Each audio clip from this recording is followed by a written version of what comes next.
Okay, the other most improved team that I wanted to mention was the Atlanta Falcons. Oh. Because we're going to spend this whole offseason talking about Michael Penix Jr. and that decision and forget the fact that they're going from Desmond Ridder to Kirk Cousins at quarterback. And just that. Yeah. And Arthur Smith's offense to Zach Robinson's offense.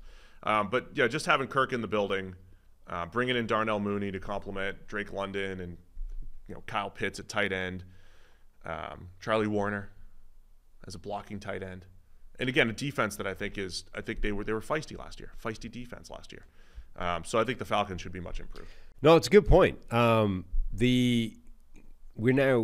The Kirk Cousins thing is almost being viewed as this like buyer's remorse folly, whereas actually just treat them as independent transactions. The Kirk Cousins move is what makes them favored for this division. They just went from a team with no quarterback at all to a team that at the very minimum is getting a top 10 caliber quarterback who's gotten a really good track record of impressive quarterback play with a good situation, which is still there. Really good offensive line in front of him, really good group of receivers to throw to in totality. And remember, they added like a couple of smaller pieces as well. They added Darnell Mooney, who, Bears fans were talking up as like, he could be the guy.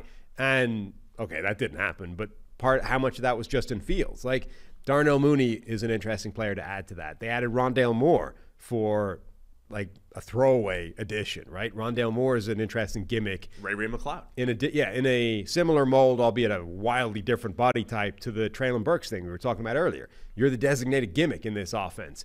And then Ray McLeod from the offense that they're familiar with. Like, this is a really good offense, theoretically, top to bottom, for Kirk Cousins to work in, and a good system with Zach Robinson operating some version of the Sean McVay offense. That should immediately make this offense really good and enough to propel them to the top spot in that division. Yeah, so that's part of the Kirk Cousins experience, which I'm not going to rehash the whole Michael Penix Jr. conversation again for the fifth straight show. But with Kirk Cousins, relative to what they got last year, where Arthur Smith was making funny faces every time Desmond Ridder had to throw a red zone pick or, was literally, losing games with some of his decision-making. Not that you always look at, well, last year everything will be exactly the same, and then Kirk Cousins will just be better than Ridder, therefore the Falcons will be better.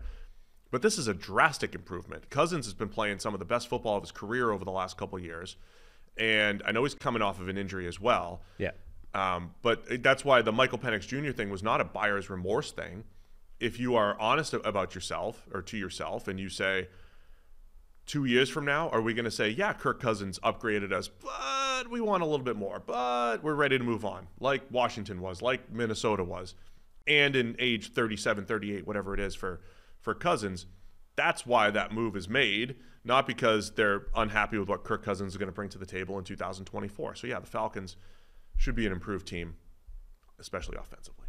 Yep, I agree. I mean, this, like that, as long as you just treat them as independent entity or independent transactions. The Kirk Cousins move was one of the single biggest offseason additions in the entire NFL. Like we were talking at free agency time, there is one high-level veteran quarterback available this offseason, and it's Kirk Cousins. Like that's why Atlanta was able to get him, because they were willing to go from a contractual point of view to a place the Vikings weren't. Like the Vikings, had nobody been willing to go and make that contract, the Vikings would have kept Kirk Cousins. They would have had him, in the building for whatever compromise deal a 35-year-old coming off an Achilles actually should get.